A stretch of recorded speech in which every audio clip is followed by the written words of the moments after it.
The irony is that most of the stores that were destroyed during the riots were owned by black people. That's stupid, though. I mean, why trash your own neighborhood? Well, that's my point. It's an irrational act. It's like an expression of rage by people who feel neglected and turned away by the system. Exactly. I mean, it's like we had in Watts or the riots in Chicago in '68. That's crap. I don't buy that for a minute. Calling a riot an irrational expression of rage, that's such a cop-out. It's opportunism at its worst. It's a bunch of people grabbing any excuse they can find to go and loot a store, nothing more. You know, the fact that these people ripped off the stores in their own communities, all that reflects is the degree to which these people have absolutely no respect for the law at all, and certainly no concept of, like, community or civic responsibility. Wait a minute. White people commit crimes against white people, too. Yeah, but they're not offing each other in record numbers all over America. Look at the statistics, for Christ's sakes. It's 1 in every 3 black males is in some phase of the correctional system. Is that a coincidence, or do these people have, you know, like a racial commitment to crime? Not only that, they're proud of it. Well, maybe it says something about prejudice in the judicial system. Yeah, if you want to talk about criminal statistics, you might want to take a look at the social inequalities that produce them. Yap. You know what? That's exactly what I hate. Because what you're doing, Davina, is taking one thing and calling it something else and just, you know, alleviating the responsibility that these people have for their own actions.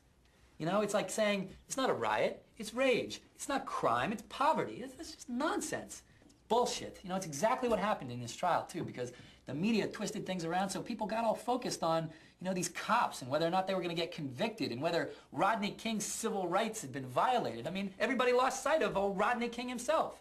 I mean, the guy's a multiple felon. By his own admission, he's high as a goddamn kite, driving 120 miles an hour down the highway. He gets pulled over by a bunch of cops, and he attacks them. He attacked police officers. That's the bottom line. And he walked. Yeah, and there's some yahoo there with a video camera who turned it on halfway through, so that all we see is them hitting him. Exactly. You know, you got your pal and Coon winding up and cracking him with billy clubs, and Bersenio's kicking him in the back of the skull, so it looks severe, you know? And people are going, oh, this poor guy who attacked 4 cops, and those cops end up on the stand defending themselves for using absolutely standard textbook self-defense procedures. I don't think that the tape showed that at all. Oh, you didn't think so, huh? And what, you're an authority, Ma? Murray, what do you think? Well, I did think that the police used their clubs rather excessively. Who are you to say what's excessive? I think it was totally appropriate. I think they're in a better position to make that judgment call than you are. In fact, we as society grant cops a certain amount of authority to make those calls because we acknowledge that their job is difficult and dangerous.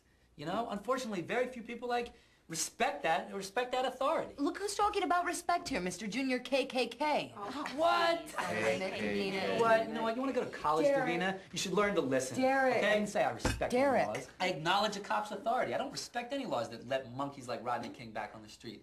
Second of all, I am not, as you well know, a member of a low-rent, disorganized bunch of rednecks like the fucking KKK. Please.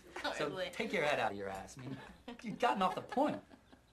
I had a point. That wasn't even the point. Do you have one? What is your point, Derek? All right, think about this. Think about this. If Danny had been walking across the street that night and Rodney King had plowed into him... Can we just drop this Rodney King thing? Mm-hmm.